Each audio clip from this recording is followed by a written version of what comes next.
Hi everyone, I'm meteorologist Danielle Kozlowski here with RotoCurve. And today we're going to switch it up a little bit. No more baseball videos for a while. We are going to be focusing on college football today, and there's quite a bit to talk about. So I'm going to jump right in. I already threw out on Twitter the two games that are being played in domes this evening, so you don't have to worry about those. Those are Idaho and Tulane.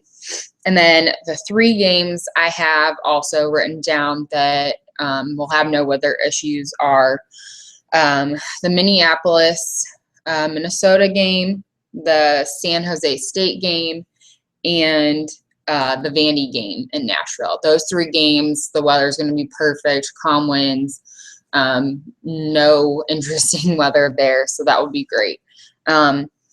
As for the rest of the games, which there are a handful this evening, so that's exciting, but there is a lot weather-wise going on. And so we're going to go ahead and take a look at some of what the current radar is looking like, and I'm going to kind of explain to you what the weather forecast for each stadium is looking like tonight.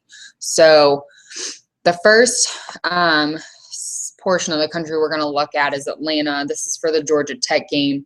Starts at 7:30 Eastern time. Won't be too bad.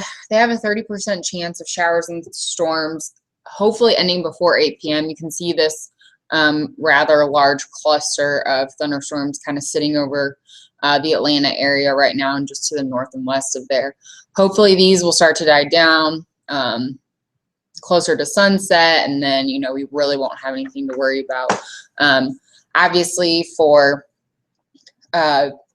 football, as compared to baseball, they will play in rain. However, if it's lightning, there will be a delay. So keeping that in mind, not sure how much that will really help or hurt players playing. I think that's more geared towards baseball. For the delays is a big deal, but a lot of these games, it's really very small percentages. A lot of them are just going to be some small chances for rain showers and delays through early game time. So the next game I'm going to mention is Arizona and Tucson. There is a 40% chance of showers and thunderstorms there before 11 p.m. And hopefully that will kind of die down too before the game time. So game time there is 7 o'clock Arizona time. So again, might be a small delay there in the beginning of the game for any lightning within the area. Just to throw that out there. Orlando for the UCF game, that starts at 6 p.m. Eastern time. They have, again, really low 20 to 30% chance of showers and thunderstorms before 8 p.m. So the first couple hours, obviously this is Florida. Those pop-up showers and thunderstorms are very common down there, so this is nothing out of the ordinary. Typical southeast weather.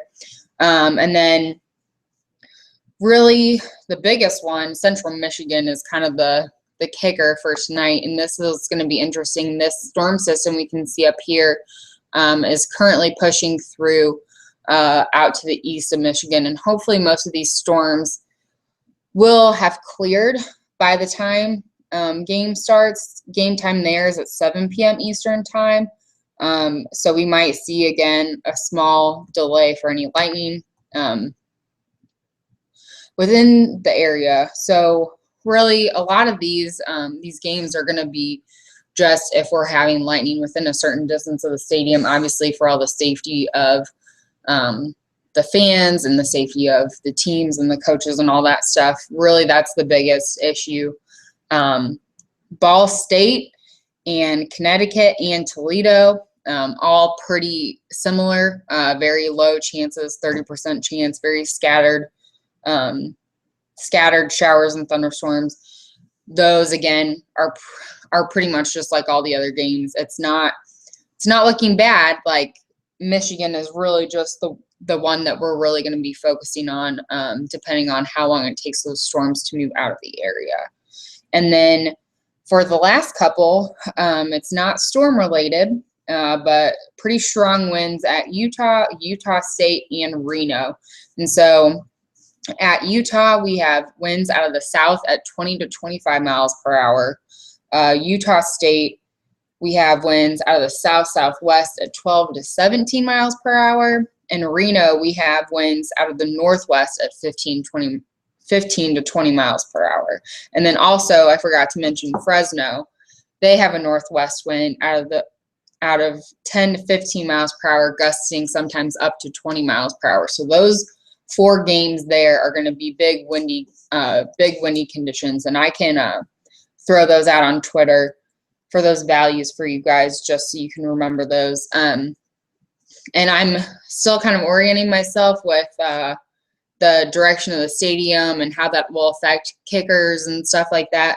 But just keep that in mind.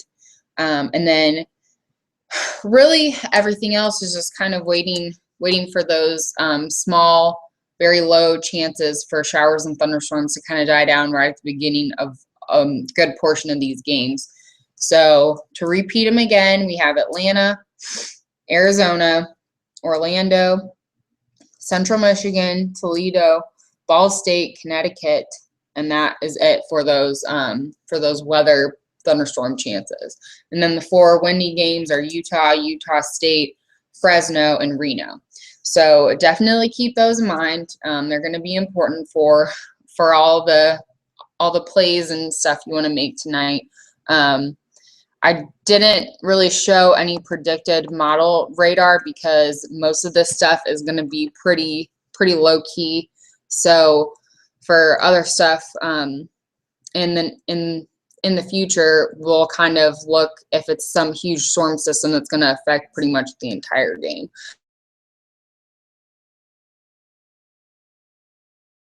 A lot of it won't really even end up disrupting anything, but I will definitely keep an eye on it for you guys.